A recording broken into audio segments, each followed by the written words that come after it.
জাতীয় বিজ্ঞান দিবস 2024 উপলক্ষে ভারত গান বিজ্ঞান সমিতি এবং প্রভাব সংস্থার উদ্যোগে অনুষ্ঠিত হয় 3টি বিভাগে বসে আঁকো প্রতিযোগিতা। 3 মার্চ স্কুলের চণ্ডী মণ্ডপে 35 জন প্রতিযোগিতায় অংশগ্রহণ করে।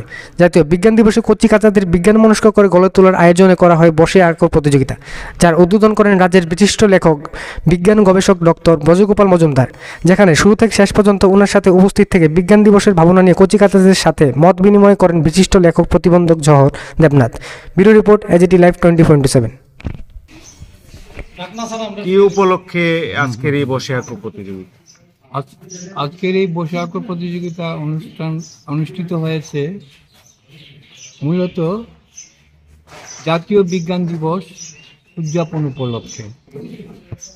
আমরা ভারতবর্ষে প্রতি বৎসরই 28শে ফেব্রুয়ারি জাতীয় বিজ্ঞান দিবস উদযাপন করে থাকি।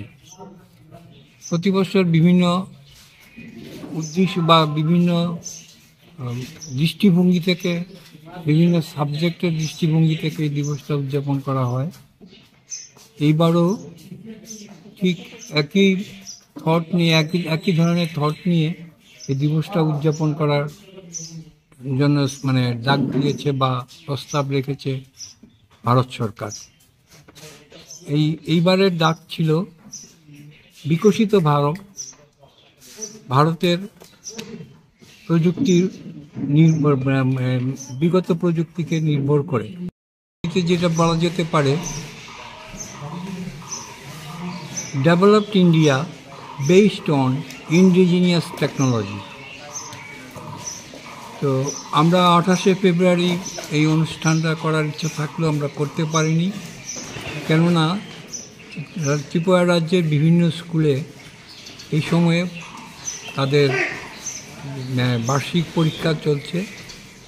তাই আজকে রোববার থাকায় আমরা এই দিবসটা উদযাপনের সিদ্ধান্ত নিয়েছি এবং আমরা ঠিক করেছি এই দিবসটা উদযাপনের জন্যে শিশুদের মধ্যেই প্রথম শিশুদের নিয়ে আমরা এটা উদযাপন করব এবং তাদের মধ্যে উদযাপন করার প্রাথমিক যে দিকগুলো তাদেরকে বসে আঁকো প্রতিযোগিতার মধ্যে অংশগ্রহণের মাধ্যমে এখানে আমরা ভারত গান বিজ্ঞান এবং প্রবাহ ধলাই আমরা যৌথ উদ্যোগে এই অনুষ্ঠানটা আমরা সংগঠিত করেছি।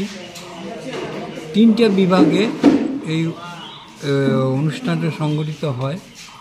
প্রথম বিভাগ ছিল শিশুদের জন্য, যাকে আমরা নার্সারি শিশু বলি, তাদের জন্য।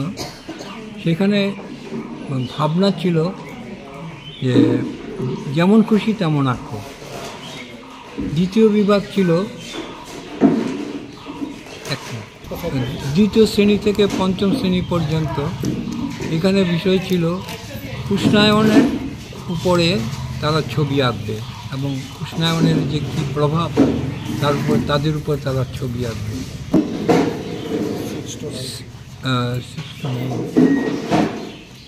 ষষ্ঠ শ্রেণী থেকে নবম শ্রেণী পর্যন্ত এখানে বিষয় ছিল ডেভেলপড ইন্ডিয়াতে যে ইন্ডিজিনিয়াস টেকনোলজি এটা হয়েছে বা ইন্ডিজিনিয়াস টেকনোলজিকে ভিত্তি করে আমাদের ইন্ডিয়া ডেভেলপ করেছে তার উপরে ছবি আঁকা।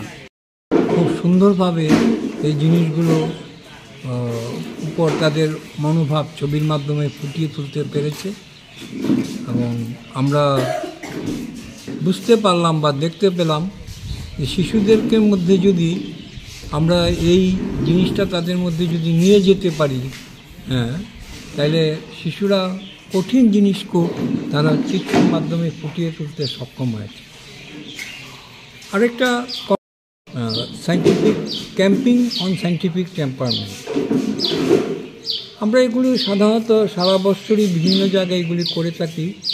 এবার জাতীয়ভাবে ভারত গান বিজ্ঞান সমিতি জাতীয়ভাবে এই দিবসটাকে খুব গুরুত্ব দিয়েছিল এবং সেই থিমটাকে আমরা গত নভেম্বরের 7 তারিখ থেকে আমরা এটা শুরু করি। আমাদের রাজ্যে এটা 10ই নভেম্বর থেকে শুরু হয়েছিল এবং 28শে নভেম্বর এটা সমাপ্তি হয়েছে। কিন্তু আমরা এটাকে, যেহেতু এটা ইউনিভার্সাল জিনিস, এটাকে আমরা কন্টিনিউ করার জন্য আমরা সিদ্ধান্ত নিয়েছি এবং যে কোনো সময় আমরা এই কাজটা করব বা করতে পারি সেই রকম একটা উদ্দেশ্য নিয়ে আমরা এগিয়ে চলছি। প্রথম স্থান অধিকার করেছে রিম্পি মগ।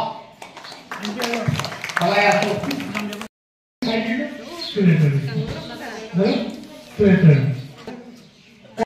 সবকিছু ফ্যাসিলিটিতে বিজ্ঞান হবে।